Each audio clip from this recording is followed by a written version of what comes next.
কুষ্টিয়া জেলার ১৬টি সিনেমা হলের মধ্যে চালু আছে মাত্র একটি।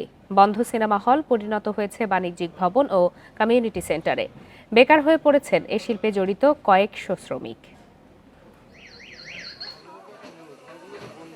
৬০-এর দশকে কুষ্টিয়া শহরের প্রাণকেন্দ্রে গড়ে ওঠা রক্সি সিনেমা হল এখন হাঁড়ি পাতিলের গোডাউন। কেয়া সিনেমা হল পরিণত হয়েছে বাণিজ্যিক বিপণন কেন্দ্র পরিমল টাওয়ারে, আর কমিউনিটি সেন্টার হয়েছে পৌরসভার বাণী সিনেমা হল। জেলা শহরে গড়ে ওঠা ৪ সিনেমা হলের মধ্যে এখন কোনো রকমের সচল রয়েছে বনানী সিনেমা হল।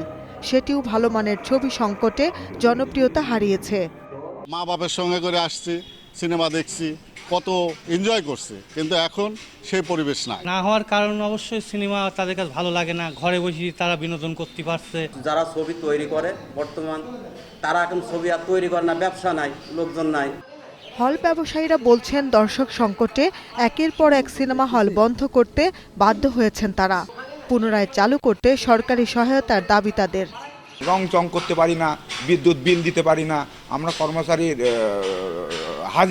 হাজিরা দিতে পারি না। এদিক থেকে ওদিক থেকে নিয়ে এসে লোন করে নিয়ে এসে সিনেমা হলটা কোনো রকম দাঁড় করা রেখেছি। দর্শকদের হলমুখী করতে ভালো ছবি নির্মাণ ও সিনেমা হলের সুষ্ঠু পরিবেশ ফিরিয়ে আনার বিকল্প নেই বলে মনে করছেন স্থানীয় বিশিষ্টজনেরা। নির্মাণ করতে হবে ভালো ছবি। জরাজীর্ণ হয়ে গেছে সব হলগুলা। এই হলগুলোকে এখন আধুনিকায়ন করে মানে মানুষকে আকৃষ্ট করতে হবে। প্রতিবেশী রাষ্ট্রে সিনেমা হলগুলো আমরা দেখি যে একটি হলে ৬ মাস ১ বছর পর্যন্ত একটি ছবি চলে। তো সেইভাবে আমাদের হলগুলিকে যদি আধুনিকায়ন করে সরকারি পৃষ্ঠপোষকতায় এগুলি দাঁড় করানো যায়। সরকারি সহায়তা ছাড়া বন্ধ হওয়া সিনেমা হলগুলো পুনরায় চালু এবং দেশের চলচ্চিত্র শিল্পের বিকাশ সম্ভব নয় বলে মনে করছেন তারা।